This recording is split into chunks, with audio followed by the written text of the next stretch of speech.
evening. Excuse me. Good evening. It's October 1st. Welcome to spooky season. Also, welcome to Two Idiots Talking Football.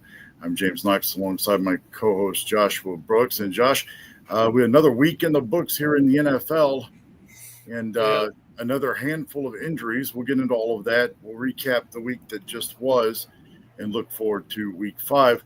Other than that, how are you doing tonight? I'm all right. Can't complain. Sorry to everybody that we are running about an hour late. Technical difficulties on my end. Of course, the last Windows update decided to fry my camera, and Josh had some camera issues as well. But we are here. As I said, it is October 1st, and it is spooky season. And it's obviously spooky season for a lot of NFL teams that are dealing with some really major injuries. And I think the one that comes to hand first is the Tyreek Hill injury. Thankfully, they were able to take care of that in one surgery, but very dicey 24 hours for the Cheetah. Yeah, that injury was gnarly.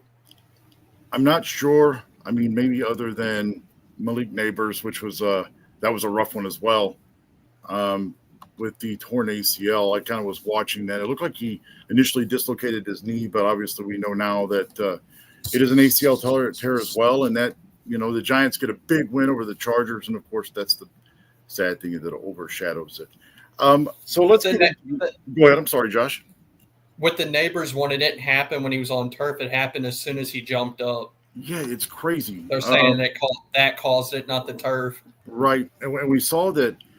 You know, he planted his knee to go up and high point the ball, and then of course, he kind of crashes and burns, which is again really sad. You never want to see that happen, especially to a rookie wide receiver of that ilk. And, of course, he wasn't having the greatest year, but neither were the Giants. But that's still a big weapon for Jackson Dart that he's not going to have for the rest of the year. Yeah. I think the other thing, obviously, the Tyreek Hill injury, the massive injuries to NFL quarterbacks this year has been kind of off the wall as well. We'll get into all of that. Let's get into the Week 4 recap, though. We'll start with that Thursday night game as Seattle, as time expired, beats Arizona 23-20. Your thoughts overall on just how that game went and how the Seattle Seahawks looked? I think the Seahawks let up on the gas in that second half because they thought they were just going to walk away easily with that win. Right, and I think you probably should. They probably should have. But like you said, really let off the gas in that game. Arizona not only losing. Go ahead. When your running back decides to run backwards on almost every running play in the second half. You know, Kenneth Walker and Zach Charbonnet both. I'm just not. I'm not sure that. You know, I don't know. I mean, obviously, that's not part of your game plan. It shouldn't be anyway. You're not trying to go backwards.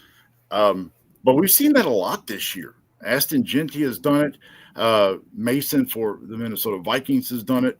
I mean, obviously, running, you're trying to hit holes, cut, and try to get upfield. But, you know, obviously going backwards is not the route you want to take. Arizona loses that game, but they also lose their running back, their second running back, because James Conner's already out for the year with the ankle injury.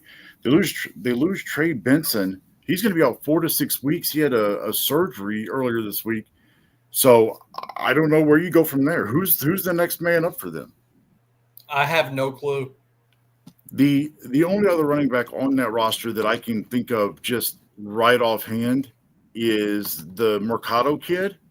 And he's fast, he's explosive, but he's certainly not James Conner nor Trey Benson. I see. I didn't even know who their third running back was. That tells you a lot about Arizona as well. So I mean, I don't know where you go from there. I mean, you're putting more on Kyler Murray's shoulders, and it's already Marvin Harrison Jr. has got a real issue with catching the football.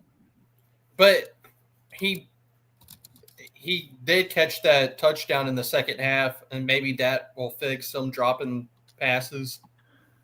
Yeah, I mean, they've got to get some kind of – go ahead, I'm sorry. Him and Brian Thomas Jr. are having the same exact issues. It's almost like it kind of reminds me. It's the Ryan Williams syndrome from Alabama, and I mean, go back to Saturday night where he had that wide open pass and it hit him in his hands and he dropped it. So, yeah, I don't know what it is. I mean, if it's pressure, if it's expectations, or if it's just a lack of focus going into the week, it's kind of crazy. I also think it might be contact issues as well. As in being afraid to get hit. Yeah. Now, let me tell you what, you're playing the wrong position in the NFL if you're afraid to get hit. Well, with Brian Thomas, I think it's because of that pass in preseason. And that might have shaken him up a little bit. I could see that. I could see that. All right, so let's move further on into week 4. We had our first international game this week, the Minnesota Vikings and the Pittsburgh Steelers. Steelers, another team that was up big and kind of let off the gas. Minnesota gets back in the game. However, Pittsburgh does hold on to that game 24-21. Ultimately, I didn't see all of the game. I did see some. I'm really not impressed by either team. I do know one thing. The Minnesota Vikings cannot stop the run. I watched more of that game than I wanted to. I wonder, obviously Minnesota, they're without J.J. McCarthy. You've got Carson Wentz in there. Jordan Mason. I wasn't impressed. I wasn't impressed by the Steelers either. No, the only real person I was kind of impressed with was DK Metcalf in the first half. But outside of that, I'm kind of with you. And, I mean, ultimately, even in the second half, I'm not sure what the game plan was, but they almost coughed that game up. So, I don't know. We've got more international football this week. Minnesota's over there again. They'll take on the Cleveland Browns this week.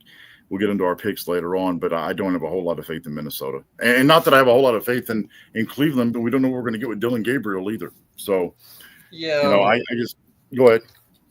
Plus, the international games are so weird anyway. Yeah, and I think that Minnesota playing their last week and now still being over in England, I think that kind of benefits them because they're already there. They had to go from Ireland to England. True. I mean, it's not a huge trip. I mean, you're still in the United Kingdom there. You're still on the island, so it's not like it's a long distance. But yeah, I mean, I guess true. In the sense that you're still moving. Well, hopefully none of their players get robbed. Yeah, Skylar Thompson gets mugged and beat up Friday night. He's got some minor injuries. I mean, I'm surprised they didn't happen in Brazil earlier in the year. The crazier thing is there was no police report. Yeah, I saw that. I found it to be extremely interesting, and even the Rooney family came out and made a statement and everything else, acknowledging that he was in an altercation. But, yeah, no police report, no nothing. Must not have been too serious. Well, it's Skylar Thompson. I don't think anybody really missed him. I mean, I know it's terrible to say, but, sorry. It's just the way it is. I thought he was still on the Dolphins until I heard that. That tells you everything you need to know.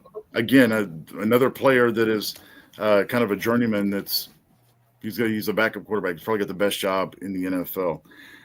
Next game we'll cover, Atlanta takes care of a Jaden Daniels Washington Commanders team 34-27. Bijan Robinson continues to be a stud. And, of course, Drake London finally shows up the damn week after I trade him or get rid of him on fantasy. He decides he wants to have a big game. Kyle Pitts catches a touchdown pass. They looked good in that game. I think that Michael Penix Jr. is the real deal. However, they were talking about, had they lost that game, about maybe even going back to Kirky Cousins. I don't know if it's that they're that good or if Washington's defense is that bad. Yeah, I think that's a good point. I do think that at some point in time, Washington is kind of being exposed just in terms of pass coverage and even some of the runs up front. I never really put their defense in the top 5 or top 10 category anyway.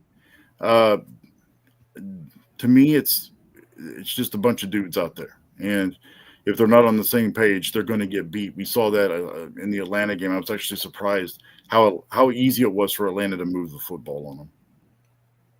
Well, Marshawn Lattimore's not playing like Marshawn Lattimore, so that doesn't help them either. That's very true. And that's a vital part to that defense, that if he's not playing up to his potential, then it certainly does affect the rest of the guys on that defense. Next game, Bills and the Saints. Bills get a 31-19 win over New Orleans, and that's a game that was a hell of a lot closer than what it should have been. Yeah. It's not that the Bills turned the ball over. It's not that they weren't effective on offense, because they were. But early on in that game, I really thought New Orleans had a chance to hang with them or at least beat them. I think the Bills are playing down to their competition. That's something that they've done in the previous couple of years as well. You even go back to that game, the playoff game at home against Cincinnati, where the Bengals went in there and just beat the holy hell out of them. You're right. I think that they go into some of these games thinking, oh, we're going to blow this team out, or this team doesn't stand a chance, and the next thing you know, you're in a dogfight for 60 minutes. I was actually really impressed. I thought Spencer Rattler really did lead that offense, and he looked probably better than what he's looked all season long. He looked better than I expected him to look. And I definitely think against Buffalo. Right. Yeah, that's a legit defense, and he has a chance to maybe get a win this weekend as they take on the New York Giants. We'll get to them in the preview of Week 5 here in just a second. Next game I want to talk about, the Lions and the Browns, 34-10. Detroit just goes out and takes care of business. The game, the Browns did have an early lead. Again, Detroit kind of with a slow start, but no really big surprise there in terms of the final score. It is interesting, as we talked about, Joe Flacco's out. Dylan Gabriel will get the start against Minnesota this week in England. And Shedeur Sanders is, well, he's quiet about it. He mimed his answer. We'll get all to that later as well. Shedeur Sanders proving why he should not be a starting quarterback in the NFL, because there was a way to handle that, and that wasn't the way to do it. Next game, the Houston Texans take care of the Titans 26-0. Yeah, that's probably the best way to put it. As Cam Ward said, if we're keeping it buck, we are ass. The Texans are too. They're not good either. No, not at all. That game was 6-0 late in the third quarter. The Texans put up 20 points, run away with it 26-0. Houston takes on Baltimore this week. We'll get to Baltimore in just a second. That may be a game where Houston actually steals one. Next game, we got the Patriots and the Panthers. A big-time win by the Patriots, 42-13. Bryce Young continues to struggle in his second year. He doesn't look good, very uncomfortable. Of course, he didn't have much of a team around him either. And in terms of Bryce Young at 0-3. Yeah, that's right. I'm sorry. I thought about that after I said it. Drake May, he's starting to progress. The Patriots definitely have something under Mike Vrabel. He's a good coach. He was good in Tennessee. A lot of Titans fans wishing he was still there, but he may be able to turn this Patriots franchise around. It's looking like my prediction of them being in second might actually happen this year. You're right. That's a good point. You did have them second in our picks early on in the year. And now with the injuries that the Dolphins are dealing with, Tua is struggling. Darren Waller comes out of nowhere. We'll talk about him in a little bit too when we get to that game. But ultimately, I think you're probably looking Bills-Patriots, and I could see the Patriots stealing a wild card. I really could, because Cincinnati obviously struggling with Jake Browning and a lot of these other teams that maybe we thought had a chance to win their division or be a wild card team. They're just not there. Let's see here. Next game, the Giants get a big win over the Chargers at home, 21-18. It's the debut of Jackson Dart. And if you look at his numbers alone, they weren't great. He wasn't impressive, but he brought something to that team that was missing big time. Yeah, the whole team looked energized, especially that defense. I think the long runs, I think just being able to move, make big plays, and that's really what won them the game, was the fact that Jackson Dart wasn't afraid to use his legs offensively to make plays happen. My only question about that is Dable saw Jackson Dart practice and go, let's go with Russell Wilson. Yeah, and you know what? In defense of Russell Wilson, I can't even believe I'm saying that. The game he hit against Dallas was big. He threw for almost 500 yards. He showed flashes of like Seattle Russ. So in terms of that, he wasn't bad all the time.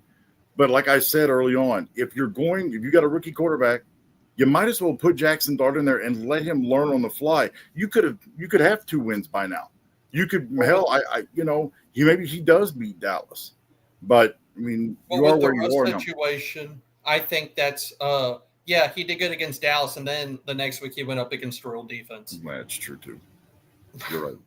That's a good point. I mean, I guess in terms of taking on Dallas, that's not really anything big defensively. Matter of fact, Justin Fields and the Jets may have a big offensive day against that defense, especially considering he's mobile and can run. Maybe him running, not passing. Well, and that's what I mean, being mobile and stuff like that, maybe being able to set up plays. I just maybe that offense gets going. Uh, Next game, Eagles and the Bucks, 31-25. Philadelphia gets the win and stays undefeated at 4-0. They shouldn't be. The Rams should have got them last week or the week before, and Baker Mayfield is one end zone interception away from beating the Eagles. And it was a poor throw, terrible decision. That game made me – and Emeka Ibuka will be the replacement for Mike Evans. I agree. And we're showing, again, another season that Mike Evans can't stay healthy. Yeah. And they're saying he may miss, 2 to 3 weeks. He's going to miss some time. So, I mean, yeah. I'll tell you what, the rookie wide receiver, I'm impressed. And I don't know how you cover him. The Rams take on the Buccaneers later in the year. It'll be really interesting to see how they decide to cover or try to slow him down. And maybe not. Maybe just stop the run and stop everybody else. And, if he's going to eat, he's going to eat. I mean. Well, Bucky Irving's hurt too. I did see that. I saw that came out a little later today, and I saw that. So it's going to be interesting to see what they do offensively this week as well.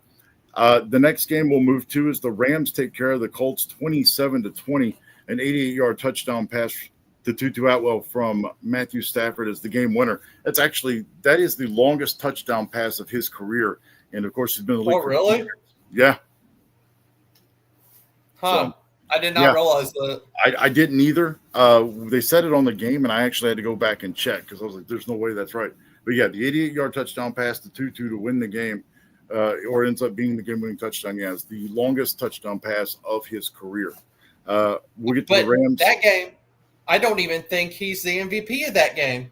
Who you got? Adonai Mitchell. He's the MVP for the Rams. Man, yeah. Premature fumbleation. Took all 14 points for the Colts. I know. And I felt bad for the kid.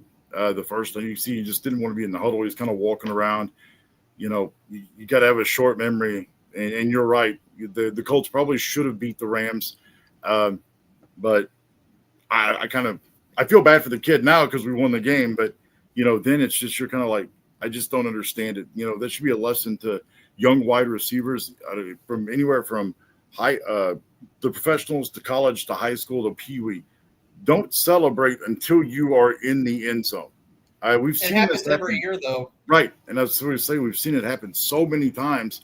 Even in the college game, I remember there was an Oregon game where it happened, and you're sitting there going, "How the hell does this happen?" Make sure you're in the end zone, or like a lot of these guys do, hand the ball to the referee. Don't try all the whatever. But yeah, the Rams take care of the Colts 27-20.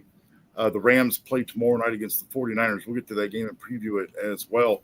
Because the 49ers, I don't know who the hell they're going to send out there. It's going to be their second string at this point. Next game is the Jacksonville Jaguars go out to San Francisco, take on the 49ers, and beat them 26-21 in a game that is not as close as the score shows. You guys beat the hell out of them is what you did. I mean, a lot of physical football. Travis Etienne has another big game. That right now, that offense, Liam Cohen has the offense going. Our defense leads the league with 13 turnovers in 4 games. I saw that. We're the first team in NFL history to have 3+ turnovers in 4 games in a row. It's going to be an interesting game here in 3 weeks in London between the Jaguars and the Rams, that's for sure. As far as the 49ers go in that game, Brock Purdy, I initially wrote down he was questionable for Thursday. He has been ruled out, along with Juwan Jennings and Ricky Pearsall. And, so they're really beat up when it comes down to it. Next game is the Chiefs take on the Ravens. Baltimore goes into Kansas City, and Kansas City beats them 37-20. The big story out of that is Lamar's going to miss 2 to 3 weeks with a hamstring injury. I'm not. I think Baltimore's season is over. I did too. I really do. Their backup is Cooper Rush, the pride of Central Michigan University. Um, I mean, let's be honest here. Derrick Henry, what he had 8 carries, 8 carries. Um, I don't know what's going on with Baltimore, and they are decimated on the defensive side of the ball in terms of injuries. Yeah, their defense is awful. Yeah, and it's only going to get worse. They take on Houston this week. That could be a game where Texans, if they figure it out, can get a win. And then the following week, they took on the Los Angeles Rams, and that may be a game where the Rams just really take it to Baltimore. They played them tough the last time they were up there anyway. Next game is the Bears and the Raiders. Bears get a 1-point win against Pete Carroll's Raiders, 25-24. That game was terrible. There was another blocked kick. Yeah, and we're seeing that a lot this year. And I watched some of that game, and I probably watched too much of it, turned it off quickly. It was just it wasn't well played at all. And then, of course, to top things off Sunday night, we have a tie. The Cowboys and Packers play to a 40-40 tie. I don't know. Yep, me neither. Monday night, no big surprise here. The Dolphins beat the Jets 27-21. Broncos beat the Bengals 28-3. The biggest story, obviously, out of Monday night was Tyreek Hill and the dislocated knee, multiple ligament tears. They were worried about blood flow to the knee. They were also worried about possible nerve damage. And as you sent to me earlier today, they were able to take care of all of that in one surgery, which is great news for Tyreek Hill. Yeah, they said there was no blood or nerve issues, that it was just a knee dislocation and ACL. I'll tell you, man, when you said it would be no additional recovery time. That's amazing. Which means he very well could be ready for the start of next year, because initially they were talking that they're going to do multiple surgeries and all these multiple injuries that it really could end his career. Yeah. I'm happy for him. Obviously, the Dolphins, it's going to affect their season. They were struggling anyhow. He was actually become a trade candidate. Obviously, that's off the table now as well. If it wasn't because of the domestic violence initially, certainly now because of the injury, that he is off the trade table. Speaking of all the injuries, it's one of those things I kind of wanted to talk about. It's like, what is causing all of these injuries in the NFL? And there's one thing that I was always told by like our training coaches and weight training coaches and managers and stuff, that, yeah, it's great to lift weights and get all of this muscle, but yoga, stretching, and all of that stuff that's going to strengthen your ligaments and tendons is just as important, if not more important. And I think what we're seeing is all of these soft tissue injuries is that you're lifting, you're putting more weight on. Yeah, you've got muscles, you've got the great physique, but you're neglecting the parts of your body that holds all that together. Yeah. And, ultimately you're going to get hit. And we've seen torn ACLs, we've seen turf toe, we've seen MCL sprains, ankle sprains. Now, Tyreek's is it's kind of the outlier because it was a dislocation. It's just the way it was hit. But in terms of these non-contact injuries, you've got to be able to strengthen those parts of your body to kind of hold everything together. And a lot of these athletes, they've got this massive physique, and they're doing these commercials with their shirts off, or they're on boats in the off season, and they're neglecting the part of the body that needs to be strengthened the most. Yeah. So I think, go ahead. Oh no, I was going to say that's why I think a lot of teams are reevaluating their strength and conditioning routines. I know a lot of college teams have done the same thing. Yeah, it's been from the pros all the way down that we've seen these injuries and the increase. And I think it's just making sure that you stretch, making sure that you stay flexible, and that you're, just overall really just bendable, really, when it comes down to it. Yeah. Whether it's yoga, whether it's whatever. I mean, you've got to take care of that part of your body as well, because if not, you're certainly not doing yourself any favors. But it's just been so many injuries, and that's something that we haven't seen in a long time, really, that, where we've had so many injuries in the NFL, or at least injuries that have ended seasons or even put careers in jeopardy. I mean, how you look at Joe Burrow and his issue, you know, it's something as simple as, excuse me, as a foot injury or a turf toe that, can put you out for 3 months. And Yeah. I think artificial turf is also the culprit here. It doesn't do you any favors. I mean, I know that dealing with it in terms of officiating and rolling my ankle and having to have my ankle repaired in November, that stuff's great for inclement weather, especially rain or whatever. It's easy to dry, it's easy to maintain, but is in terms of being able to move on it, cut or whatever else, it's certainly not good for your body. So that's kind of my thoughts on it. I'm, unless you have anything to add, we'll move on Uh, and get ready to preview this week. So, all righty, we will start with week 5. Week 5 kicks off tomorrow night from SoFi Stadium in Los Angeles as the 3-1 San Francisco 49ers travel to Los Angeles to take on the Rams. They are 3-1 as well. This is on Prime Video at 7:15 tomorrow night. I know for the Rams, in terms of injury report, Tyler Higbee, their tight end, and Rob Havenstein, the right tackle, are out for tomorrow night. We kind of mentioned the 49ers injuries earlier. Josh, you sent me that earlier. Who all do you have out for this game tomorrow night? Jawan Jennings, Ricky Pearsall, and then Brock Purdy.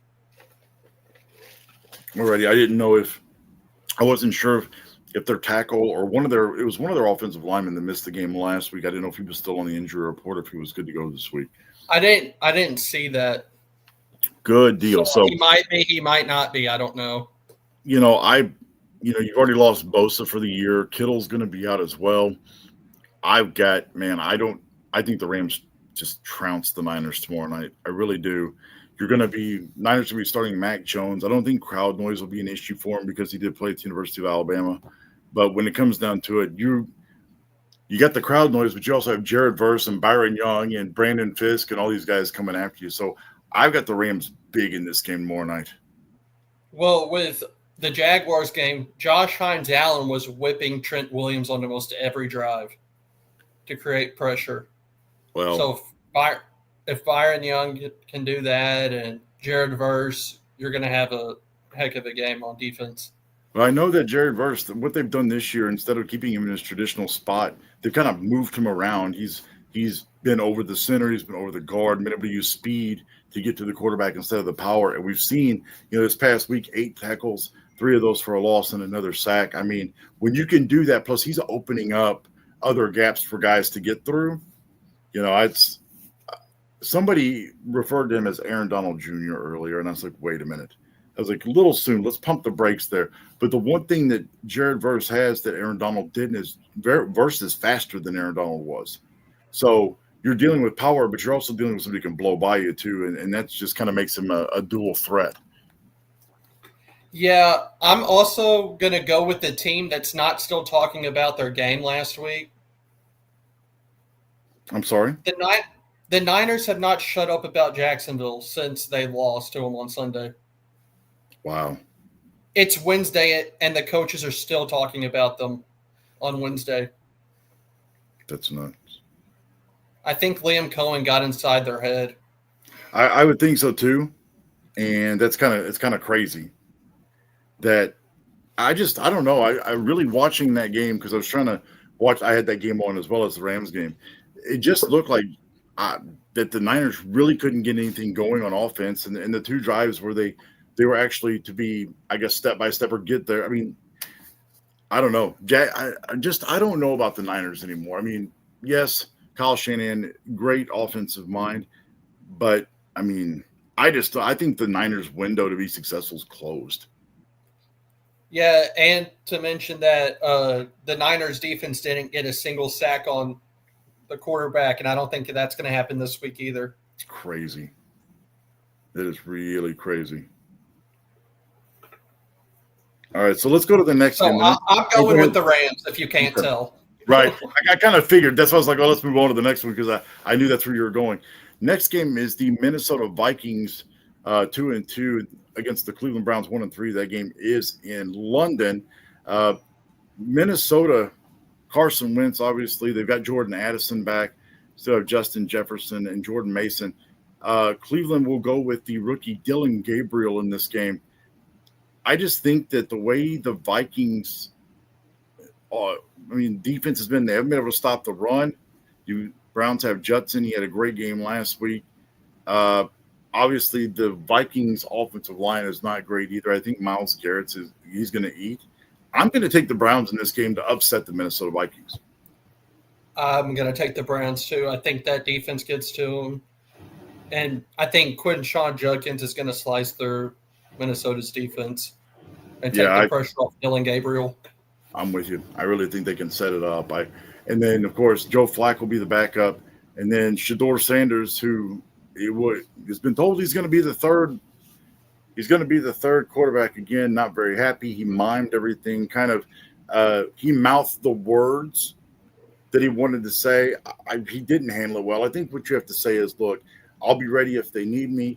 Happy for Dylan Gabriel. He's worked his tail off in practice. Whatever's best for the team. But instead, he wants to be an idiot and do that. I wonder how he feels right now saying, well, I didn't want to sit behind Lamar or sit behind this person. Hey, guess what? If you were sitting behind Lamar, you'd be starting this week.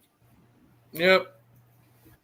So his daddy's ego and his arrogance isn't going to get him anywhere. And matter of fact, I don't even know if he's going to be in the league after this year. He's petty. Well, it's because go ahead. It's because Dion doesn't know about what it's like to be a quarterback.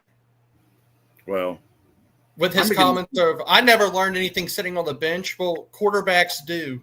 Right. Let's think about quarterbacks as that. Mahomes. Yes. Mahomes sat behind Rodgers. Yep, sat behind Brett Favre. Jordan Love. I'm with you. Yeah, and I didn't think Shedeur was that great anyway. I'm with you.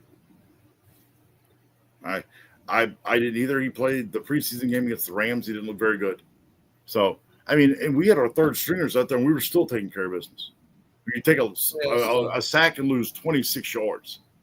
So, I don't know.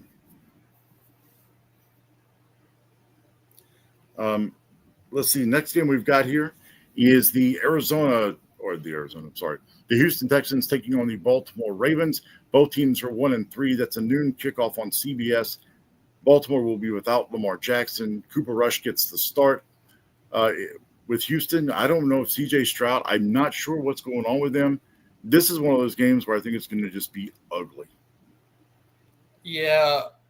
I think CJ Stroud's finding out that he doesn't have all the great stuff that he had at Ohio State in the NFL. Right. And he's becoming the quarterback a lot of evaluators thought he would be. I'm with you. And I don't think that really when it comes down to it, I'm not so sure that it's going to be an ugly game. It could be a 13-10 game, 17-4. I don't know if a team scores 17 points. Houston's defense is really good, but their offense is terrible. They signed Cam Robinson and then just traded him. I saw that to Cleveland. That's another offensive lineman that Stroud does not have now. Right. So, they've changed their offensive line every single game this year so far. Right. Well, that's not going to help you. Well, there's no cohesion, there's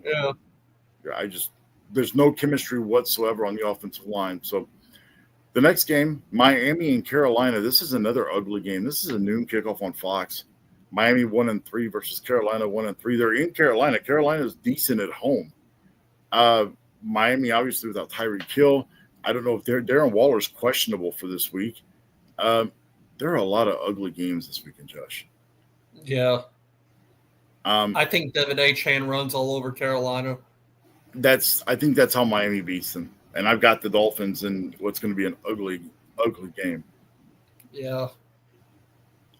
So the next game, we've got the Raiders at the Colts. It's a noon kickoff on Fox. The Raiders are struggling. Geno Smith looks terrible. He looks awful. He does. And, this is last year he was decent in Seattle. The year before he was great. I mean, how do you have that talent? How do you have 2 great years and you fall off? Is it play calling? Has Pete Carroll lost his touch? He's making Brock Bowers not must see anymore. I know it's a little too early to say that, but like Bowers hasn't done much. And it's because Geno can't get the ball out. Right. Yeah, I mean, literally, he has no time to throw. You're going to have to get, I guess, slants involved, screens, really 3-step drops, maybe a 5-step drop at the most. But Geno really struggling. He's not even using his legs as much as he has before. Aston Genty, I don't know how he's going to progress in that system just because they are a terrible football team. Yeah. I think, I don't know. Indy's going to beat them. We'll see how Daniel Jones bounced back from that first loss. I thought he played well. I mean, they're going to bounce back. I mean, what are you going to do? I mean, you go back to that Rams game last week against, when the Colts struggled. I mean, who figured Matt Stafford was going to go off for 375 yards passing and 4 tutties? I mean, it just doesn't happen like that. He had a great game. This game's at Indy too, right? Yeah. Yep. So yeah. I think Indy takes care of business 2013, 28-17, maybe. But that defense for the Colts is very physical, so we'll see.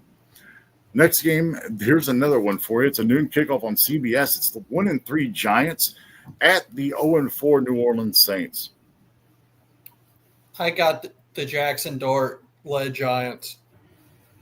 With Captain CTE Cam Scatterboo. I'll tell you what. You want to talk about somebody who just runs hard. He was like that at Arizona State. He's sure as hell not afraid to bust your head here either. He's like a crash test dummy. Really, he is. I mean, he knows. I think he knows 2 speeds, all or nothing. I mean, I saw an interview with him where he's like, "Yeah, me and Jackson Dart headbutt each other every single day." Right. So like that's insane. All right. That's how he gets fired up. I mean, he's just one of those guys that has a super high motor. Next game, here we go again. Another terrible game. The 1-2-1 Dallas Cowboys go to New York or New Jersey. They go to the Meadowlands to take on the 0-4 New York Jets. I got the Cowboys. I'm going to take the Jets. This is one of those games where Dallas looks like they've got it in the bag, but Dak does something stupid and messes it up. I can see that, but I also don't think the Jets offense gets it going in this game. It wouldn't surprise me. I would like for there's only one or two teams in the NFL that have less passing yards than the Jets do in 4 weeks, and one of them's the Titans. Wow. So I have no faith in Justin Fields. It's hard to, I get it, but I just feel like they're at home, and there's for some reason I just think there's going to be something there. Who knows? Who knows? And we didn't do picks. You and I didn't do picks last week. I actually had 11 wins last week. This is going to be those weeks where you end up like winning 6 or 7 games. Something stupid's going to happen. Aaron Glenn's a goofball anyway. Man, boy, you ain't wrong. You are not wrong. Next game, we got the 2-2 Denver Broncos at the 4-0 Philadelphia Eagles. I'm going to take Denver. Man, I'd love to see it. I really would, but I think Philadelphia at home, I just think they take care of business. It's hard. You want to pick against Jalen Hurts and Saquon Barkley and those guys, but there's been a lot of. I mean, AJ Brown is pissed off again. I think this AJ Brown stuff's going to lead them to start losing games because it's going to make Jalen Hurts thinks he has to force it to him. I could see it. We've seen him do that before, and it's cost him games. And I think Pat Surtain's going to lock up AJ Brown. Right. Well, I could see that too. Certainly going to take him away. Devontae Smith would be the one that would have the big game then, or the tight end Dallas Goedert. So it's going to be a close game. I think so too. I think it'll be a good game. That is a noon kickoff from Philadelphia. The rest of these are 3:05, 3:25. Then we get the Sunday night game and primetime Monday night game. Next game is the Tennessee Titans 0-4 at the 2-2 Arizona Cardinals. Yuck. Cardinals. Yeah, easy. We'll fly through the rest of these. It's kind of We got next one is Tampa at Seattle. They're both 3-1. Baker Mayfield goes into Lumen Field to take on the Seahawks. This is one of those games where I think Tampa goes in there and beats them. I don't think Sam Darnold can. That Tampa Bay front four, man, they've got a pass rush.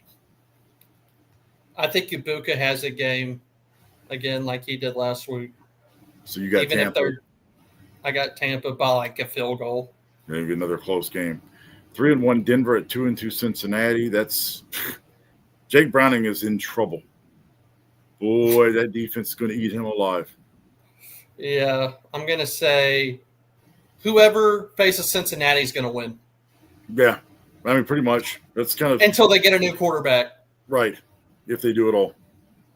Yeah. And I'm not sure they will, but, needless to say, that's a bad day at the office for Jake Browning. So the next one, 2-2, Washington at 3-1 Chargers. It's a 3:25 kickoff on Fox. This is going to be an interesting game because Jaden Daniels is actually he's working and looking like he's going to play this weekend. That Chargers team coming back off of a game against the Giants in which they looked bad. The defense struggled. They are at home at SoFi because the Rams play tomorrow night. This is one of those games. I think the Chargers beat them. I think Herbert not having his two tackles is going to hurt him tremendously. Yeah. Joe Alton, he left with a high ankle sprain last week. I just think Omarion Hampton finds a way, and then he has a big day on the ground to help them win. So I'm going to go with the Chargers. I'm guessing you're taking. I'm going to go Chargers. No, I'm going Chargers. Okay, all right. Next game, we've got the New England Patriots 2-2 at the 4-0 Buffalo Bills. This is the Sunday night game on NBC. As good as Drake May has looked, he's not going to look that good against Buffalo. I've got the Bills winning this game. I think it's close, but I think Buffalo wins. I was about to say, these games are really weird. They really are. Especially between Patriots and Bills, because even the year where the Patriots weren't good, they still beat the Bills. Those divisional games are tricky. They really are. But I do think Josh Allen is going to light up that defense. And then we've got the final game of the week, the Monday night game, as the Kansas City Chiefs go on the road to Duval County to take on the Jacksonville Jaguars. It's going to be an interesting game. On our quarterback's birthday. Right. Xavier Worthy back for the Chiefs had a huge game against the Ravens, but the Ravens defense is beat up. I think, and I'm going to say this, there's a lot of people I've heard, the Chiefs are going to do this and that. Trayvon Walker might actually miss because of his wrist. Okay, so it's a pretty substantial hit to that defense, but I think that they still get it done. I think it's going to be a long day at the office for Patrick Mahomes. Even with his weapons, Travis Kelce's been pretty much invisible this year.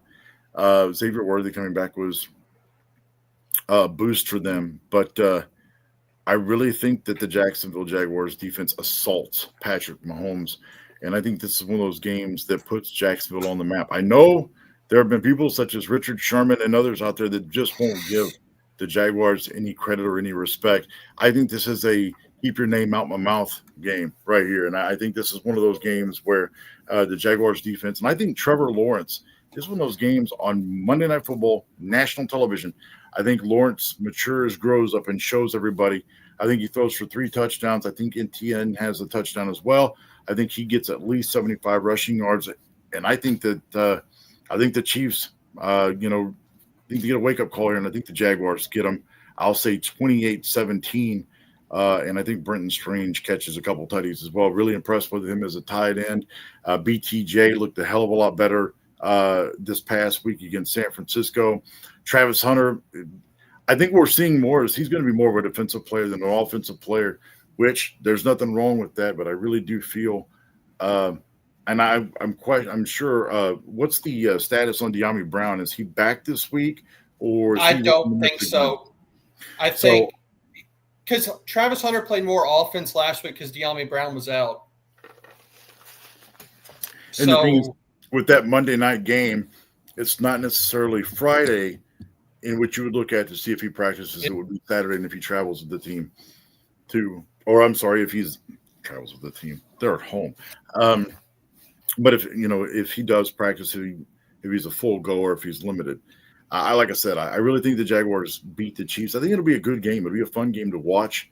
Um, and if the Jaguars get it, they're 4-1, and I found it really interesting that they do not play the Indianapolis Colts until December 7th. I Yeah, we mean, don't play until week 10. it's a really weird schedule. I mean, the Rams are 3-1. All three wins come against the AFC South, and the one loss, which shouldn't have been a loss, comes to against the Philadelphia Eagles. It's just a weird schedule. I don't know who put these together or why they were put together this way, but I know you want to stack some of your divisional games closer to the end of the season simply because of the matchups and how you can flex things around. But that's just a weird schedule. You're right. Well, that's why I said the week 3 game against Houston was very pivotal for the team because they don't face another opponent till week 10. Gotcha.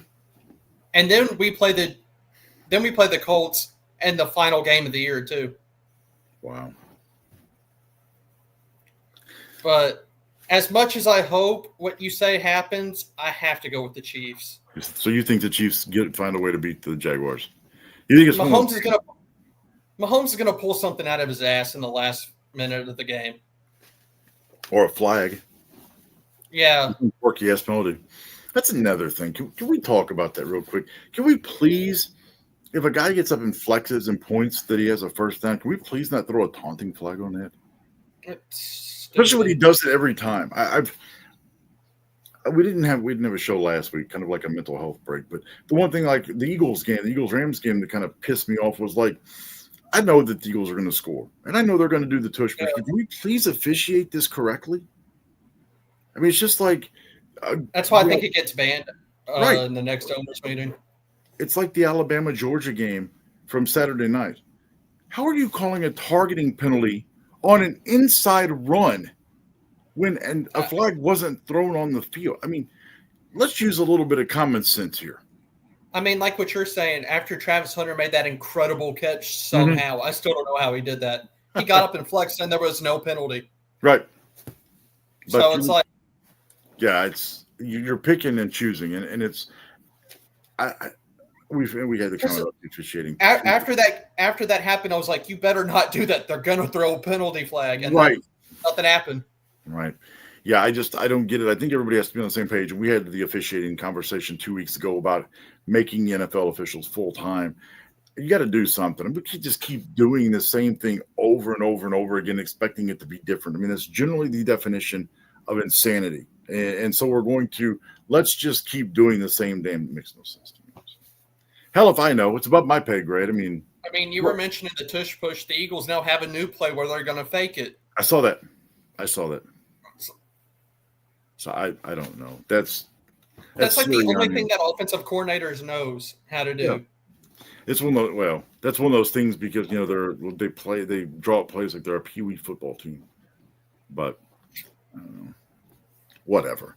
I really think that the AJ Brown stuff is going to sink the Eagles. I really do. I think this is one of those times where we've seen it year after year after year after year. This time I think he's finally had it. I think he's probably read his book all the way through. So I don't think he's obviously not content. I don't think that the Eagles would trade him, but I mean, what do you do if you're Jalen Hurts? I mean, we saw the sit down that Chris Berman had with Nick Sirianni and Jalen Hurts, and they talk about how everything is great inside the locker room and this and that, but really it's kind of like just the sugar coating or putting on the facade that because AJ Brown is pissed off yet again because he's not getting it wasn't just AJ Brown, it was Devonta Smith too. Yeah, and see, okay, so and that brings up another aspect of this is like, so if it's one wide receiver that does it, AJ Brown we know is a diva. He's done this in the past, but now you've got another guy who is generally really quiet, puts his head down and goes plays, and now he's complaining about the same thing. This is obviously not an AJ Brown thing or Devontae Smith, and it may not be a Jalen Hurts thing. It really may be an offensive coordinator thing. Well, I mean, when you don't complete a single pass in the second half of the game, that doesn't really help you either. What they have, 35 total yards or something like that in the second half? Yeah, all of Hurts' passes either got batted down at the line or deflected. Yeah, I think everybody still has the Eagles really high in their their list, their power rankings and stuff, but it's not. I don't know. I don't know. I don't. They'll make the playoffs. They'll probably win that division, but I don't see them as a Super Bowl team this year. Just because I think that all the issues inside the locker room, it's really combustible. I think it finally comes to a head and probably blows up. Yeah. So I don't see them. I would say it's a. I would say it's a fun. I would say it's a fun weekend of football, but we've got a lot of. It's really not. I mean, tomorrow night. I mean, initially looking at the schedule, tomorrow night would have been a really good game. You're putting, Brock Purdy, George Kittle, McCaffrey and Juwan Jennings and Ricky Pearsall. All those guys that have been available, and the Rams have been healthy as well. It's just not turning out to be that way. The Niners are a mash unit. The Rams have two guys that are out, and I really think that game's going to be ugly. I don't know. I'm glad that we have a chance to get a win. Obviously, I don't really care injury-wise. I hate that for those guys. But when you're talking about a San Francisco 49ers team that I absolutely hate, it is what it is. We'll get them. I really think they probably put up – it's going to be ugly. We'll put up 28 points on them. Hopefully McVay doesn't let off the gas, and we just kind of run away. We can't make stupid decisions with the ball. Although Stafford – 375 yards and 4 touchdowns. It's kind of amazing, especially from what we all thought at the beginning of the year. Oh, is back this? Is he healthy? Yeah. He's the most healthiest player at the moment. And he may be very well playing better than any other quarterback in the league right now. So high praise for Matthew Stafford. And of course, Puka Nacua has, what did I say? What I see, he's got, is it 40? No. Was it 47 catches? And no, that's not right. He had like 12 catches the other day or something. Right. Like He's that. got somewhere in the vicinity of like 70. God, hell, I don't know. All I know is he's got a ton of catches. Finally got his first touchdown against the Colts. So, but it was some just obscene number that he put up. But yeah, you're right. I mean, he's averaging 10, 11, 12 catches a game. So, well, it was kind of, tonight was one of those shows that was just kind of scripted. We went through everything. There wasn't a whole lot of discussion. It's been a rough night just trying to get this thing going, switching out laptops and technical difficulties. Those who did join us, we really appreciate it. And I really hope that you come back next week and give us another chance. I promise we won't have this issue next week getting this show going. But Josh, you got anything to add tonight? At least one of my teams won this weekend. Yeah. Past weekend. Yeah, Jacksonville won, and then the Gators lost their bye. Yeah, well, that was the only game that they wouldn't. The only game they wouldn't lose, but yeah, they've got a long road to hoe. And now Alabama has. Hey, your Crimson Tide beat Georgia. That's right, big win. We're at home this weekend against Diego Pavia and Vanderbilt. He's running his mouth already, so I'm really hoping that LT Overton just shuts it. So, but Vanderbilt's a good team. Chris Ray has them playing really well. So we'll see. You were talking about Travis Kelce not doing much on this year. I think he has a game against Jacksonville. You do? Think he goes off? Yeah, we let the backup tight end for San Fran get a touchdown too last week, so I think that's going to happen again. Yeah. Well, it'll be interesting to see. I kind of glad that's a Monday night game. It's the standalone game, so we'll be watching that one here. It's funny. We start the week and you guys end the week. Week 5 in the NFL, it's hard to believe we're already through the first month of the NFL. I mean, is there anything that really stands out to you that you didn't expect? My team being 3-1. Okay, I kind of figured you might go there. Really, I'm kind of with you. I mean, the Eagles are 4-0. We knew they were going to be good. I was extremely impressed by Jackson Dart. I think he's got intangibles that will help the Giants in the future. I hate it for Bryce Young. Carolina is going to struggle. I wonder if we see in the future, if we see teams, instead of going out and drafting the quarterback and getting his brains kicked in the first year he plays, actually building a team first and then drafting the quarterback instead of going the other way. Well, that takes competent front offices. Well, Carolina does not have one of those. Not at all. But I'm also shocked by the fact the Ravens are 1-3. Yeah, I am too. And Derrick Henry is probably going to be the next one that becomes dysfunctional. And you really can't blame him. I'd be pissed off too. I mean, 8 carries Dude, you're one of the best running backs, but the best running back in the league in 8 carries. So whatever. I hope Baltimore doesn't figure it out, at least for another 3 or 4 weeks. We played them. I don't think they will. I don't either. They are a mess, and John Harbaugh has his hands full. So we'll see. It'll be an interesting week. Like I said, not a whole lot of great games, but this is one of those weeks where you don't have a lot of great games, but you may see a whole lot of surprises. You know, Spencer Rattler, hell, they may beat the Giants as the Giants go to New Orleans. That'll be an interesting game. Defensively, New Orleans is still pretty stout, and you know we'll see. But I think Juwan Johnson is their tight end. We'll see if he has a big game. You know, who knows? It's one of those weeks where I just kind of throw my hands and go, well, it'll be interesting to see, and I'll have to catch up on a lot of that as I'll be in Indianapolis this weekend. So it'll be interesting to go back and look and looking at box scores and kind of checking out replays to see how some of these games end up. So, but all righty. Do you have anything else to add? Nope. All right. Really. We'll get on out of here then. Again, appreciate everybody hanging tight. We had a lot of technical difficulties starting the show tonight, almost an hour late due to some camera issues. But if you tuned in, thanks for tuning in to Two Idiots Talking Football. This is the October 1st edition, and it's hard to believe that we'll be to Halloween here shortly. So spooky season has begun, especially for some of these teams that have all of these injuries. That's all they look like. It's a big bag of bones. So we'll get out of here on that. Again, thanks for everybody tuning in tonight.